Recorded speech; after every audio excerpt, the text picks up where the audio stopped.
Okay, so I found this gel cassette, and we're gonna use this. We're gonna MacGyver this as our solution because it's not the tension one, but it's basically like putting in 2 gels, but this has nothing in it. Should we tell her where we found it? We found it in this drawer up here, but we're just gonna reserve this okay. for our use, so Oh. that'll be only for this purpose. So now I've got the real gel and then this empty gel cassette behind it. Then this tension wedge, I'm probably messing up all the names, but okay, so that'll go there.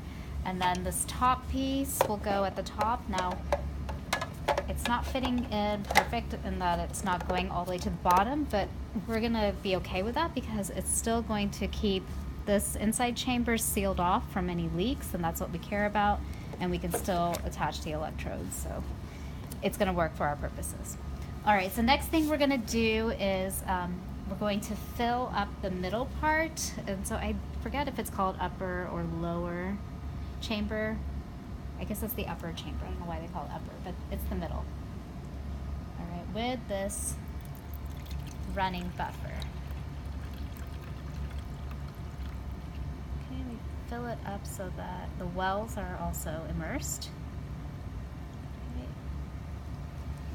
Okay, so you can see it from the front. Now, at this point, you can always check again to make sure that you have no leaks. And the way I do is you can see the level of the liquid and it's staying steady. Now, we had the initial leak, but you also, if this was completely dry, you would have seen the liquid coming out into this outside part. So it's only in the middle right now. So that means that now we're ready to load our samples.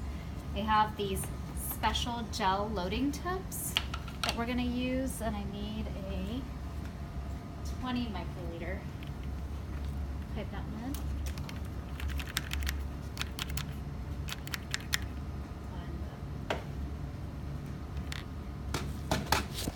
Okay, so these are what, oh, sorry, were you recording? Nope, yep, it's recording. Where did I put the, oh, here it is. Okay, so we've got the special gel loading tip, so it's longer and it's easier to get it into the well. So the first thing I'm gonna put in is this high mark pre-stained molecular protein standard. Okay, so it's already stained. I don't have to add any sample buffer to it. I'm just going to pipette 20 microliters of it, or actually I'm gonna do less, which is not what you're supposed to do. You're always supposed to have, well, for best separation, you should have like same sample volume in all the wells, but it's expensive. And this is kind of our feasibility to make sure we can even see any protein. So we're gonna just use 10 microliters and not be wasteful. So 10 microliters of the protein ladder standard. This we store, and we do just forward pipetting. Okay, I hold it in a little bit longer so that you don't have any air. So you see the tip is completely saturated with the liquid.